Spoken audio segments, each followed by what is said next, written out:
Santo anjo do Senhor, meu zeloso guardador, se a ti me confiou a piedade divina, sempre me rege, me guarde, me governe, me ilumine.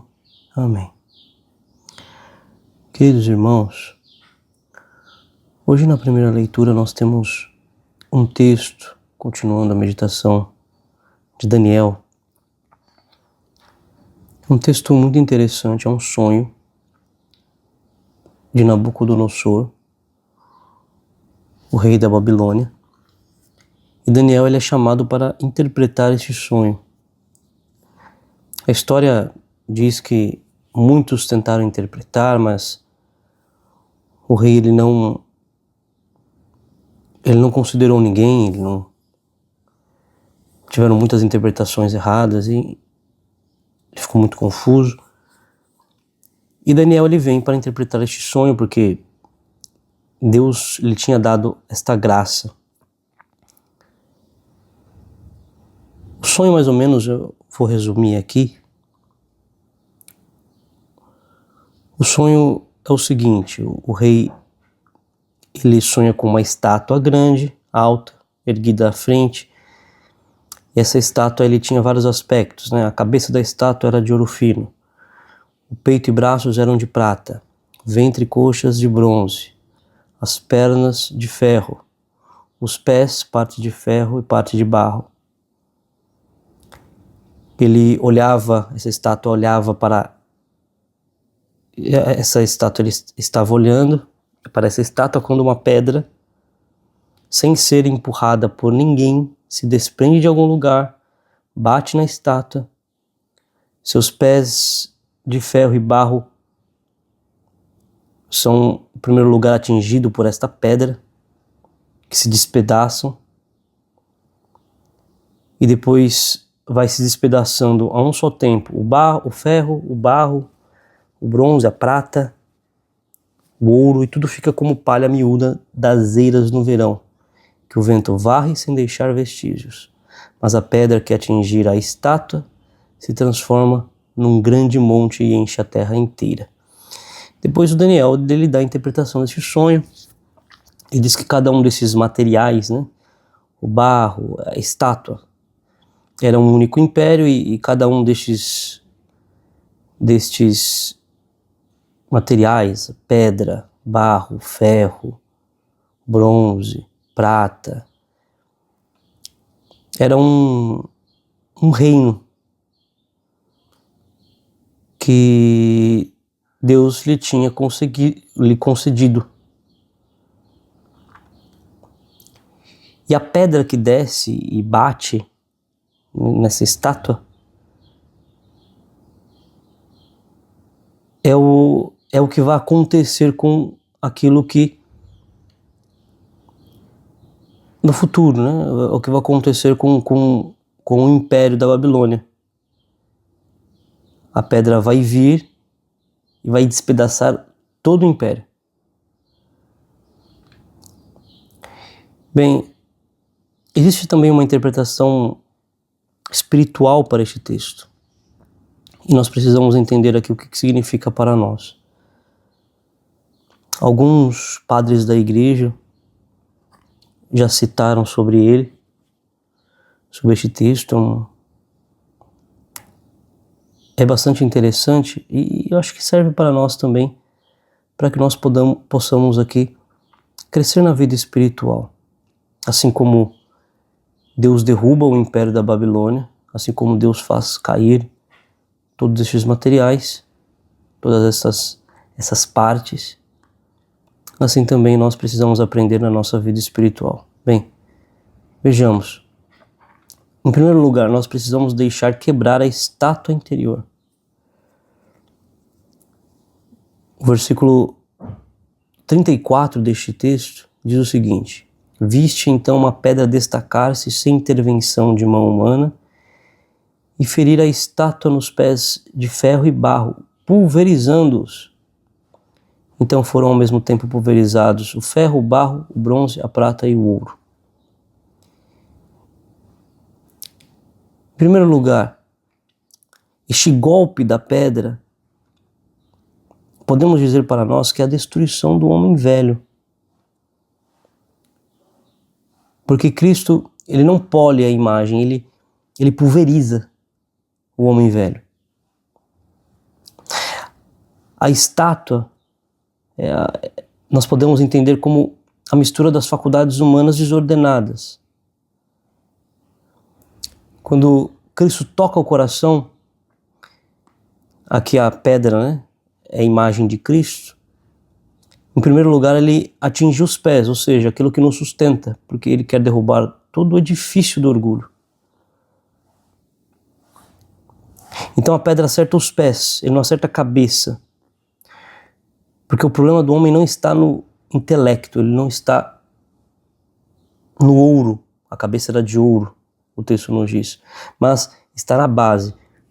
Qual que é a base do homem? Nós podemos colocar aqui a vontade fraca, as paixões misturadas, as oscilações, a duplicidade. Muito interessante, o texto nos diz que os pés eram de ferro e barro. Ou seja, existe uma duplicidade no homem, uma duplicidade dentro de nós, por conta do pecado. Então Cristo, ele bate primeiro nos pés, nessa duplicidade, ele destrói exatamente aquilo que sustenta o nosso pecado. Ou seja, para que Cristo reine, ele precisa derrubar primeiro aquilo que é falso.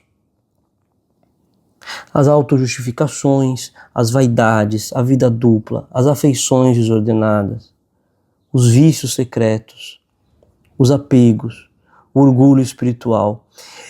É um processo que é dolorosíssimo, porque ficamos acostumados com o pecado. Nós ficamos acostumados com essas vaidades. Porém, sem essa demolição, nós não conseguimos ser reconstruídos. Esta é a primeira ação da pedra. É a primeira ação da pedra. Uma segunda ação da pedra, nós precisamos aqui permitir que o reino de Cristo seja estável em nós.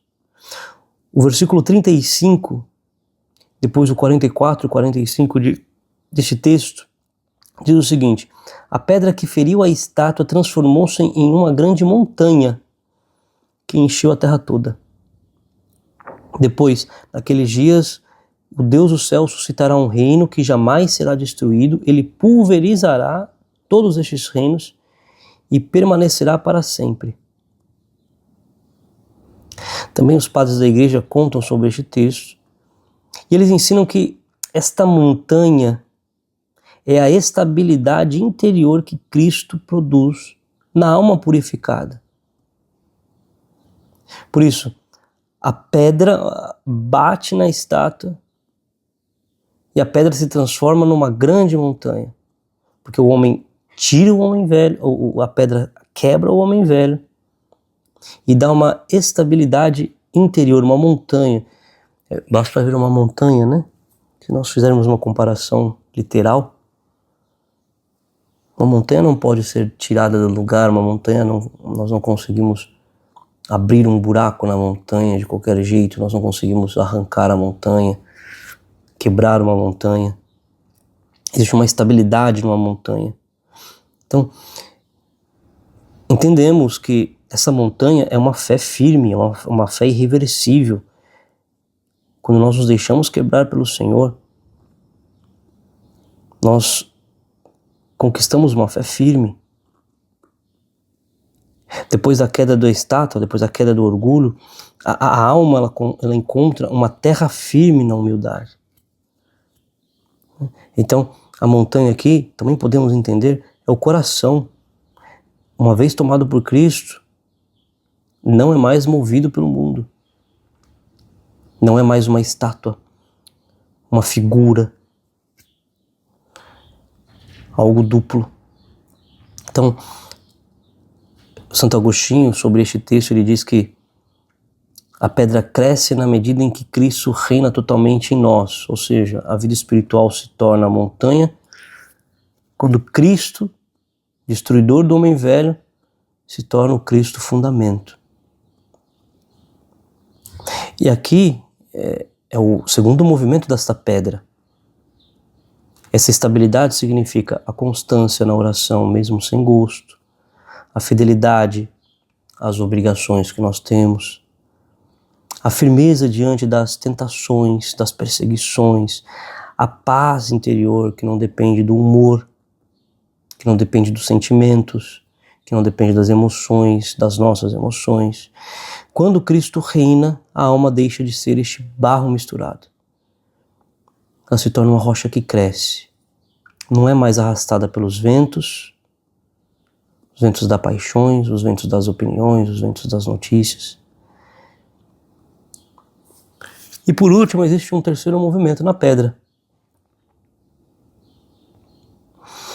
que depois que ela vira montanha, o texto nos diz, versículo 35, que a montanha encheu toda a terra. Este encheu toda a terra é a expansão da vida espiritual. Podemos também entender, né? É a expansão da igreja. Mas a igreja dentro de nós é a nossa alma que se torna irradiadora. A caridade, que uma vez está estável, ela não consegue permanecer confinada dentro. Então, o Cristo que nos enche, ele começa a transbordar para fora de nós. A alma vai se tornando fecunda, ela começa a produzir frutos, ela começa a inspirar conversões, ela começa a santificar ambientes, ela começa a se espalhar, ela enche a terra inteira. Não é estática. A caridade ardente dentro de nós, ela não é estática. Ela é difusiva, ela invade, ela se expande, ela vai transformando.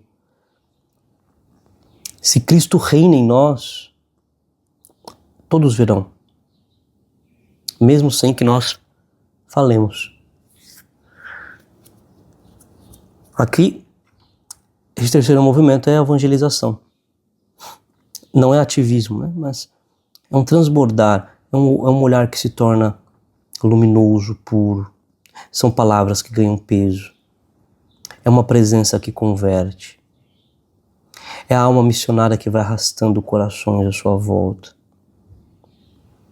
A vida vai se tornando como uma montanha. É impossível ignorar que a montanha está lá. Então é impossível ignorar que você está lá, que a presença de Cristo está em ti. Entendamos, né? O reino de Cristo ele não é intimista. Uma montanha não intimida ninguém. Mas todos veem aquela montanha.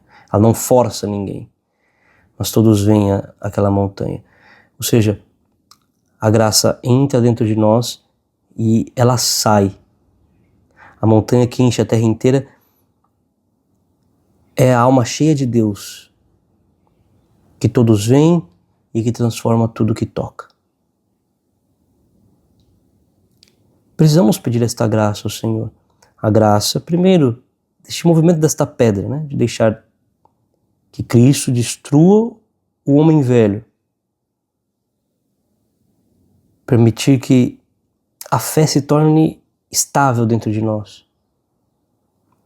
E depois que possamos transbordar aquilo que já está forte, aquilo que está crescendo, aquilo que é o Cristo dentro de nós. Somente um último comentário. No Evangelho de hoje, podemos fazer uma ligação com o texto da primeira leitura. Daniel, ele afirma, ele anuncia que todos esses reinos humanos serão derrubados pela pedra que é Cristo. Nós escutamos de Jesus falar esta verdade com ainda um tom mais urgente, né? Nosso Senhor, ele diz no texto: quando ouvirdes falar de guerras e revoluções, não vos apavoreis, é preciso que essas coisas aconteçam primeiro.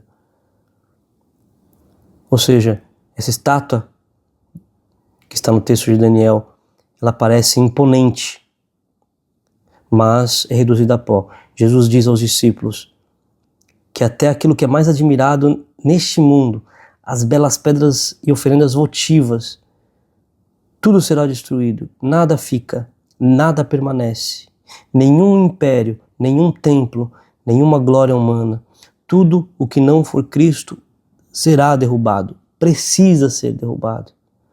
Não restará pedra sobre pedra. E por isso o Senhor ele adverte no texto de hoje, cuidado para não ser desenganados. Enganados pelas grandezas deste mundo, pelas aparências religiosas, pelas promessas fáceis, pelos falsos cristos, pela segurança humana. O que Daniel mostra, nesta figura Jesus mostra em palavra, a palavra profética, a estátua cai, o templo cai, o mundo treme, a história é abalada. E o que nós precisamos? De conversão, sem demora, conversão agora, porque os sinais estão descritos por nosso Senhor. Guerras, terremotos, fome, peste, sinais nos céus, não para gerar medo, mas para sacudir a alma adormecida, para despertar aqueles que ainda vivem apoiados nos pés de barro, para arrancar de nós a ilusão de que esse mundo pode nos sustentar. Quando tudo treme, só permanece quem está na rocha, quem está sobre a rocha. Quando tudo cai, só se salva quem deixa Cristo derrubar tudo, quem deixa a estátua interior. Quando tudo passa, só permanece quem já pertence ao reino que não passa. E precisamos dessa urgência, desta conversão, porque o tempo é curto e Cristo vem. E nós não conhecemos o amanhã. A alma não pode permanecer dividida entre o ferro e o barro. O Senhor ele não pede ajustes espirituais. Entendamos. Ele pede que nós quebremos, derrubamos, destruamos o homem velho. Ele pede ruptura, decisão. Não espere a estátua cair para se converter. Deixe Cristo derrubá-la agora, porque o reino dos céus já está às portas. Louvado seja nosso Senhor Jesus Cristo, para sempre seja louvado.